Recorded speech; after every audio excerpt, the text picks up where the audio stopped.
Hey guys, Brian here from Vintage Classic Specialist. Happy Monday. Hope everyone had a good weekend. It is time for another episode of Day in the Life of Vintage Classic Specialist. So if you're new here and this is your first time watching, welcome. This is basically videos that we do every day that we work in the shop. So usually Monday through Friday and sometimes Saturdays. And we basically do a review of pretty much what we worked on in the shop. We've got kind of a mix of restorations, restoration back there, orange, restoration, and then getting the car over the finish line. Car's been sitting and getting it running, driving safe. Same thing, running, driving car, coming in for some improvements and so on. So yeah, kind of a good mix of full restorations and other fun projects. So let me go ahead and start with Rafa's day. So Rafa is the other mechanic in our shop, if you're new here.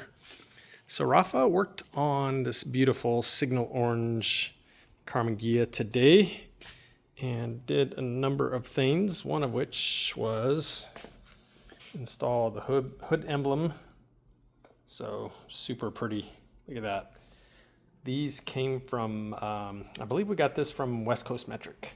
A lot of parts for this car came from West Coast Metric. So another thing he did, which a lot of people don't bother with, is to put in these little drains so that if the car gets wet and water accumulates in the, essentially like the hood channel here, it's got somewhere to go. So it drains out of those, and it's hard to see, but yeah, under kind of into the fender well and out, versus just, pulling there and rusting, which is what a lot of these cars do that are either missing those or they're clogged up, or there's all kinds of reasons. But yeah, we like to install that stuff that a lot of people don't bother with, because details matter, people. Speaking of details, here's another good one. One of my favorite Volkswagen part names, the monkey diaper, which is that boot that goes on the two horns. Again, Karmann Ghias have two horns. Each horn has a slightly different tone. So it gives overall the Ghia a louder honk with a different tone than a Beetle, which only has one horn. And so yeah, he installed the monkey diaper, aka the horn boot, today, and the wire boots that you can see where the wires go into it. I'll show you guys what this looks like from under here in case you've never seen it. So here's the sort of, I guess this would be, if this was truly a monkey diaper, this would be the waist, and the two holes where the horns go would be where his little monkey legs went out. I guess there's no hole for a tail, so they're just out of luck.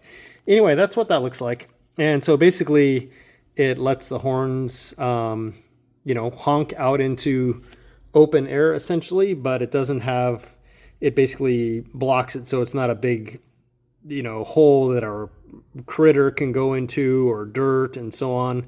So it kind of seals off the front hood compartment from the outer world while still allowing the horns to blare their glorious tones out.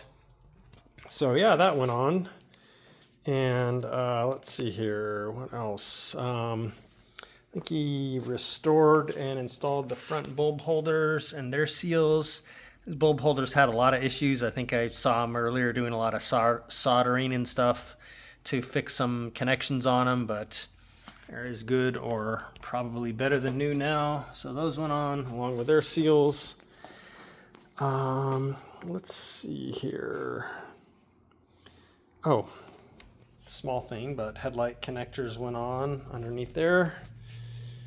And another thing he did, just starting on it, but it is a process that takes a while, is he started fitting the faux wood grain dash, oh my god guys, wood grain dash, oh that is a tongue twister, wood grain dash cover.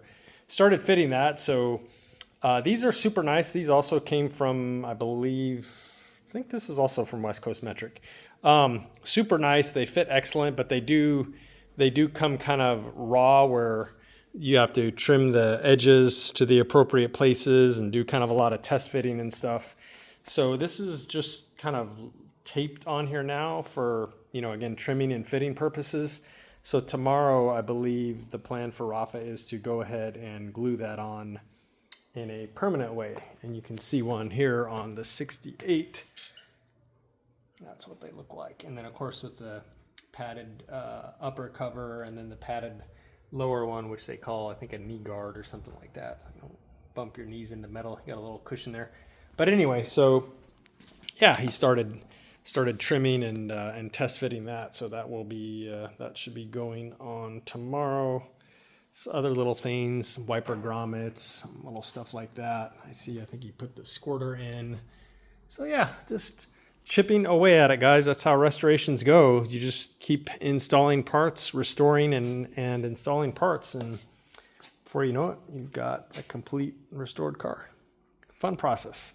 Very tedious though, especially with Karmann Ghias that have like twice as many things to frustrate you than say your typical Beetle, but that's okay. They're gorgeous cars. They are worth it. All right, so speaking of Beetles, that's where my day came in. I hadn't really planned on spending all day on the Baja Bug, but I did end up doing that. Hold on one second. Okay, so let's see. I'll go in more or less chronological order of what I did here. So one thing that I did, which I had already collected the parts for, is and I had it disconnected so earlier because I was doing some electrical work, but geez, sorry about that. That was clumsy. Let me show you guys the battery cover here.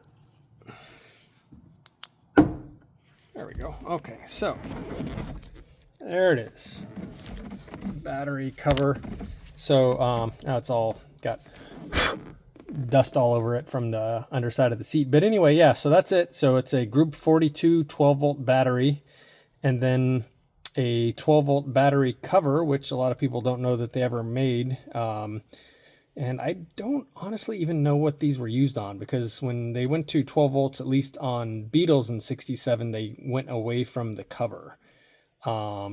Maybe some like very early 12 volt buses, because I think some buses got 12 volts maybe as an option before Beetles. I'll have to look into that, or if someone knows, please tell us, because it would be interesting. But yeah, I don't know what that cover was used on, but this is actually an original one too.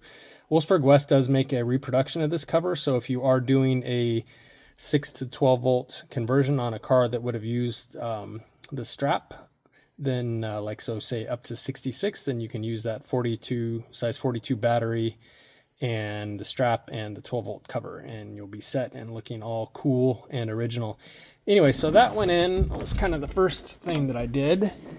And then, not really any show and tell here for it per se, but I did wire in the speakers up underneath there, and likewise wired in speakers up here.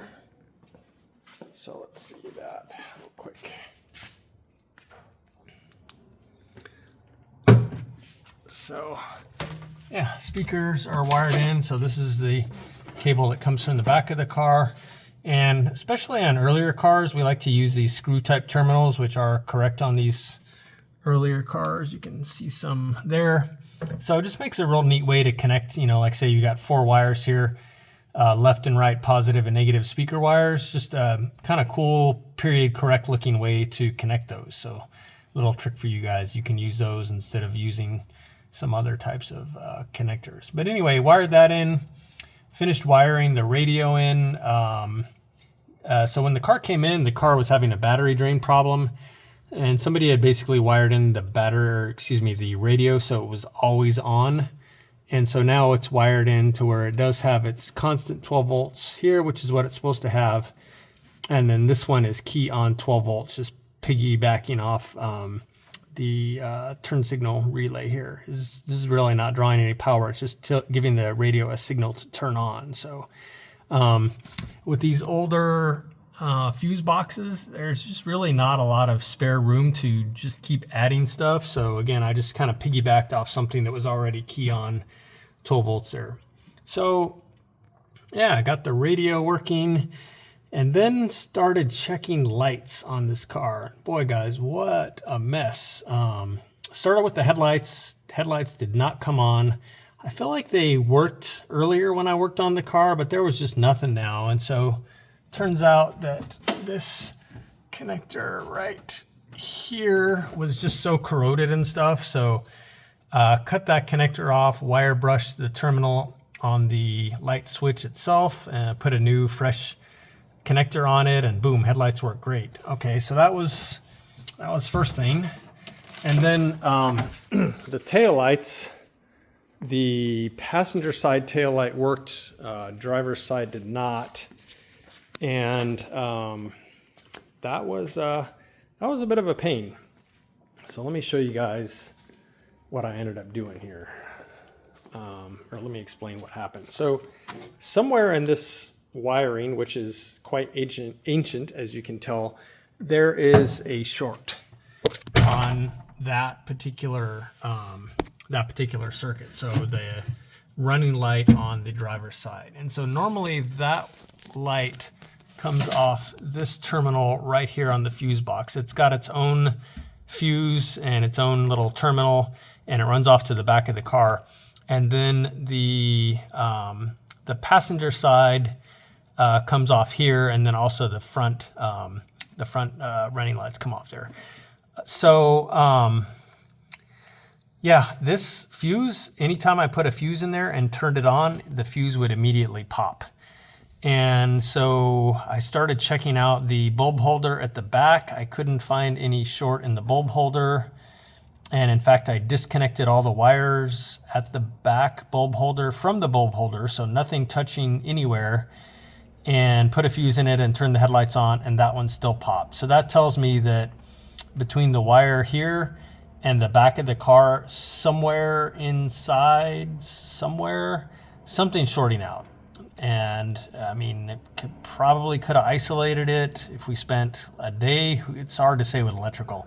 So basically what I ended up doing, which there's plenty of capacity here for, is at the back of the car, I just grabbed a wire off, or essentially added a wire to the tail light from this side, ran it back up over underneath there, and then tied it into this one. So now they're both off that same fuse.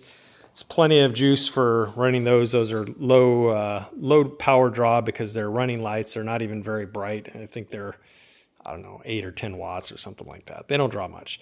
Anyway, so yeah, so that took care of that. And let's see. I also went ahead and took care of all of the dome lights. I bought went ahead and bought new dome light switches. The old ones were all quite corroded. And so you can see now, if I push the button here on the door, that works. And likewise, if I close the door, then there's the manual turn on method right there. So yeah, fully functional. Usually we just leave them off because, you know, when we're working on cars, doors get left open and stuff, and you end up draining the battery. But up is the, I guess what I'd call the normal position, where it comes on with the door switches. So we're going to leave that off though, so we don't inadvertently drain the battery. Yeah, so took care of those. I think I mentioned the other day I found something funny on the wiring here, is that somehow the stereo was wired into the dome light switch ground. I don't know, super weird. I don't know if that would have made the radio only work when the doors were open, or kind of funny. I don't know why they had it connected like that. They probably confused that wire for I don't know what else. But anyway, yeah, so those are taken care of. Took the car for a short test drive. Car ran great. This little thing rips, guys. I know I've said that a million times. I don't know what's in this little motor, but this thing likes to go. And then just coming back down the driveway, got almost back to our shop, and it just died, like stopped. And when I turned the key back on, the idiot light was not on, which I thought was curious. And what I realized was that somehow it was losing power. So there's the key on power, which sends power to, for example, the coil, which obviously is necessary for the car to run. It sends power to the idiot lights and you know, brake lights, some other stuff like that. Anyway, yeah, so turns out that again, the connector on the ignition switch right there, the connector was just super corroded. The wire, you know, was also pretty gross. So went ahead and threw that wire out, made a new one with a new connector, wire brushed the terminal there, cleaned up the connections on the fuse box side there. And yeah, seems good now. So obviously I'll be putting more miles on this car, but I suspect that was it for that electrical issue with the car, you know, basically dying when that connection was apparently very marginal, and maybe just the car like vibrating a little bit would be enough for it to lose its connection.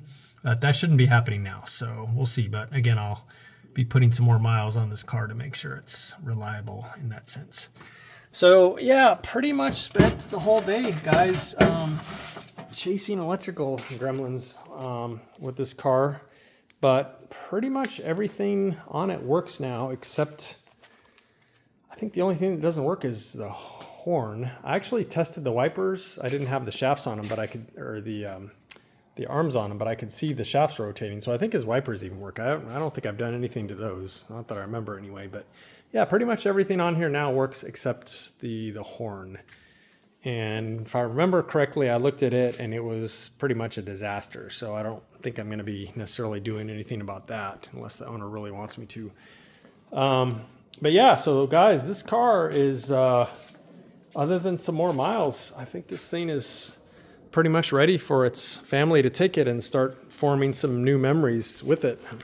Very excited for them to get it back and start having fun. This car is really fun to drive, guys. I spent a while this afternoon zipping around in it, and this thing is a blast. I really like driving this car. And I think they're going to have a lot of fun with it. So yeah, other than a couple little details, this pup is basically done.